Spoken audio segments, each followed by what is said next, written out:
जुड़ गए हमारे साथ। ट्रेड्स लेना शुरू करते हैं। सभी को गुड आफ्टरनून। गाबा सर, बताइए इस समय का आपका top trade. Good afternoon to you. Top trade मेरे ख्याल से बाय होना चाहिए और स्टॉक का नाम है LTIM। शायद सुबह इसका जिक्र आपने किया था। 6480 पर ट्रेड कर रहा है। स्टॉप होगा 6425 का, ज्यादा नहीं। ऑन द अपसाइड जो टारगेट है 6600 के नजर आते हैं। इसका स्पिल ओवर कल तक हो सकता है, यस पॉसिबल, लेकिन यस LTIM। ओके, तो 6600 की तरफ LTI एंट्री जा सकता है, तेजी वाला ट्रेड। मानस नमस्कार, आपका ट्रेड। तो देखिए, एयू बैंक के फ्यूचर में बिकवाली करने की राय रहेगी। अगर हम पैटर्न देखें तो एयू बैंक ने lower top lower bottom confirmation दिया है, 20 डे मूविंग एवरेज के नीचे फिसला है। तो एयू बैंक के फ्यूचर में बिकवाली करेंगे। 712 रुपए के प्राइस चल रहे हैं। 726 रुपए के स्टॉप लॉस से एयू बैंक के फ्यूचर में बिकवाली करेंगे और 690 रुपए के टारगेट से करेंगे। Okay, you small finance bank एक बहुत स्ट्रॉन्ग स्ट्रक्चर था, लेकिन सडनली इसमें कोलैप्स नजर आ रहा है आपकी स्क्रीन पे और 0.3% नीचे OI ऐड हुआ है 3.5%, यानी खूब शॉर्टिंग हुई है इसमें आज। राजेश सतपुते जी, गुड आफ्टरनून, आपका trade. Very good afternoon Viren and good afternoon everyone. Viren देखिए, नजर तो फार्मा पे ही है और अभी का जो पिक रहेगा that will be Cipla.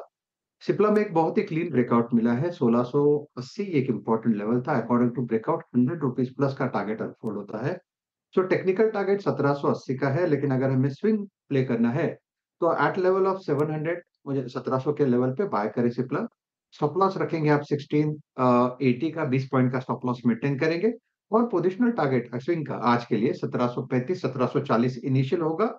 Positionally जैसे मैंने कहा, मुझे लगता है ये 1800 का दस्तक देगा। 1780 से 1800 का दस्तक देगा सिप्ला। चलिए, ये हो गई। अब राजेश सरपति के पिक विकास सालुंके को जोड़ लेते हैं। विकास जी, गुड आफ्टरनून। गुड आफ्टरनून अनुज।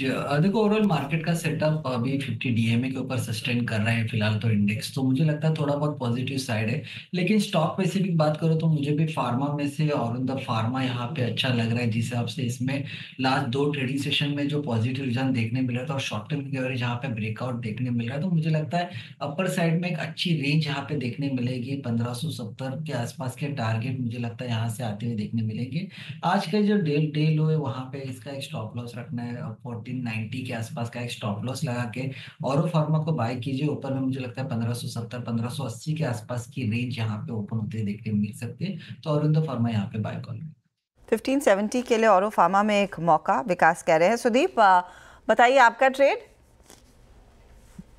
गुड आफ्टरनून हर्षदा जी। हर्षदा जी, मुझे जो पसंद आ रहा है, अब फार्मा स्पेस से हमने ऑलरेडी काफी स्टॉक्स देखे और फार्मा स्पेस चल भी रहा है, बट इसके अलावा एक और स्पेस जहाँ पे एक अच्छा मोमेंटम बना हुआ है वो है कैपिटल गुड स्पेस। और यहाँ पे सीमेंस, एबीबी, ये दोनों स्टॉक में बढ़िया मोमेंटम है। तो दोनों में से मुझे सब रिलेटिव स्ट्रेंथ परस्पेक्टिव से सीमेंस में अब ज्यादा अपॉर्चुनिटी लग रही है।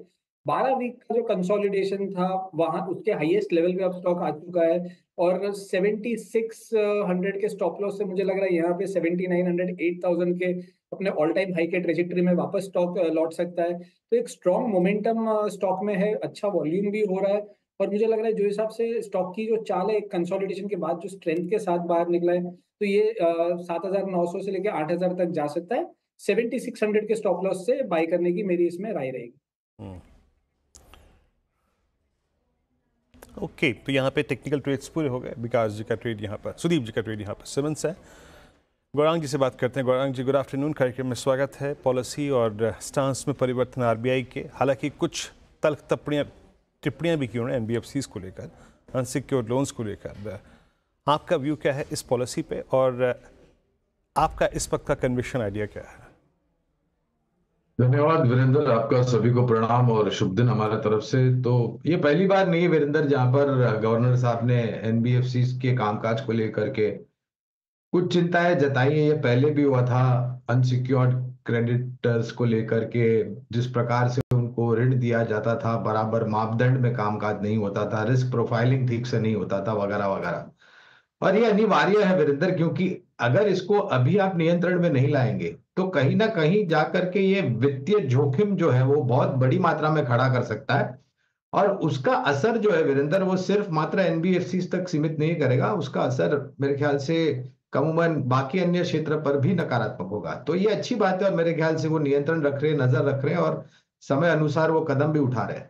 क्रेडिट पॉलिसी का स्टांस जो शब्दावली का प्रयोग किया गया और जो टिप्पणियां की गई गवर्नर के हिसाब से, ज्यादातर लोग अब अनुमान लगा रहे हैं कि शायद इस साल के अंत तक दिसंबर 2024 में कटौती की संभावना है।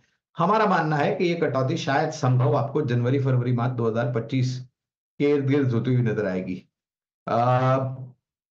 कंपनी का जहां तक चयन करने की बात है, तो हम कल भी जुड़े थे आपके साथ प्रातःकाल के बाजार खुलने के शो में, और हमने और अनुज भाई ने चर्चा की थी। अनुज भाई ने पूछा था टाटा मोटर के बारे में, 910 920 का स्तर था, 900 के पास गया कल, लेकिन आज देखिए मेरे ख्याल से सबसे बेहतरीन रुझान वाला स्टॉक बन रहा है 945 के आसपास। आज भी हम वही कहेंगे कि खरीदारी का बहुत बड़ा मौका है, और आज भी हम वही लक्ष्यांक की बात करेंगे जो हमने कल दिया था, वो है 1250 का। चलिए